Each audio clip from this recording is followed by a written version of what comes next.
Hallelujah.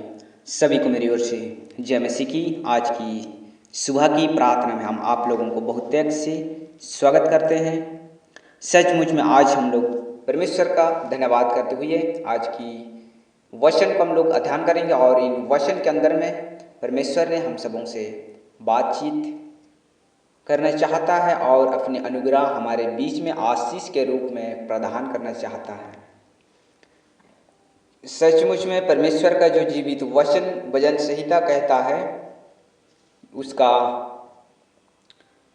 67 अध्याय में हम लोग देखेंगे, उसका वचन संख्या 1 है और इसमें हम लोग परमेश्वर का जो जीवित वचन हम लोग पाए जाते हैं। परमेश्वर हम पर अनुग्रह करे और हमको आशीष दे, वह काम पर अपने मुंह का प्रकाश चमकाए। आमीन। यहाँ पर परमेश्वर का जो जीवित वचन हमें बताता है कि परमेश्वर हम पर अनुग्रह करे।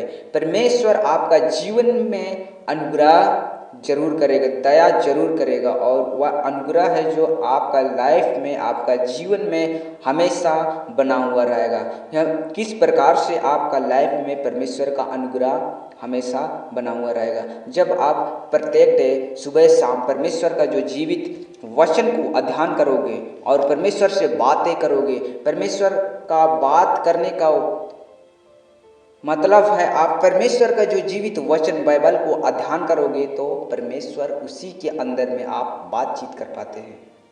जब आप परमेश्वर का जीवित वचन को पढ़ते हो तो परमेश्वर का जीवित वचन ही परमेश्वर आपसे बात करता है। उसी के द्वारा से आपको अनुग्रह और सच्चाई और दया जो भी आशीष आपका जीवन में है धीरे धीरे आपका लाइफ में काम करेगा। परमेश्वर का जीवित वचन ही परमेश्वर है और वचन अगर हमारे बीच में नहीं रहता तो हम लोग परमेश्वर को नहीं जान पाते। अगर हम लोग परमेश्वर का जीवित वचन को कभी भी अध्ययन नहीं किया होता तो हम लोग जान भी नहीं सकते कि परमेश्वर कैसा है और परमेश्वर कौन है। लेकिन वचन हम लोग अध्ययन करते हैं, वचन हम लोग समझ पाते हैं तो हम लोग परमेश्वर अपना बातों को हम सबों के अंदर में डालता है और उसी की वजह से हम लोग परमेश्वर का अनुग्रह को और परमेश्वर का इच्छा को जान पाते हैं कि क्या परमेश्वर हमारे जीवन में क्या चीज़ की कमी है, वो चीज़ हम लोग अपने लाइफ में देख सकते हैं। और कई लोग कहते हैं कि हम परमेश्वर को कैसे ढूंढेंगे, किस प्रकार से खोजेंगे और परमेश्वर कहाँ है। परमेश्वर जो प्रभु यीशु कहता है कि परमेश्वर तुझ में है और मुझ में है। जो परमेश्वर का पुत्र यीशु मसीह को जानता है वह परमेश्वर को भी जानता है, क्योंकि परमेश्वर का जो जीवित वचन पर हमें बताया गया है कि तुम मुझे जानते हो। प्रभु यीशु कहता है कि तुम मुझे जानते हो तो पिता को भी जानते हो। इस प्रकार से हम लोग परमेश्वर का जीवित वचन पर हमें बताता है, बाइबल हमें बताता है परमेश्वर हम पर अनुग्रह करे। जब आपका जीवन में आशीष आना शुरू हो जाएगा, परमेश्वर आपको आशीष देगा, आप पर दया करेगा तो आप अपना लाइफ को बात व्यवहार चेंज होते चले जाएगा।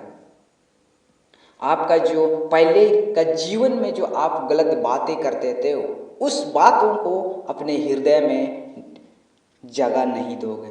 जब परमेश्वर का जीवित वचन आप अध्ययन करोगे तो उन चीज़ों से आप धीरे धीरे कंटिन्यू आप बाइबल का वचन को पढ़ते जाओगे तो आप धीरे धीरे उस पहले का बातों को आप हटाते जाओगे, चाहे अपने आप से दूर होते चले जाएगा। वही तो आपका जीवन का शुरुआत का आशीष है।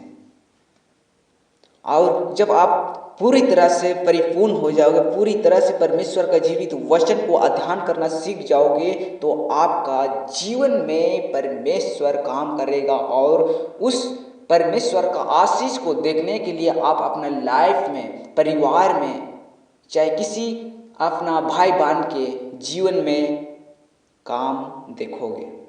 उसका जीवन का जो आप प्रार्थना करोगे तो उसके जीवन में काम करेगा, वही आपको दर्शाएगा कि आपका लाइफ में आशीष परमेश्वर काम कर रहा है, आशीष दिया है और आपका जीवन में परमेश्वर काम कर रहे हैं।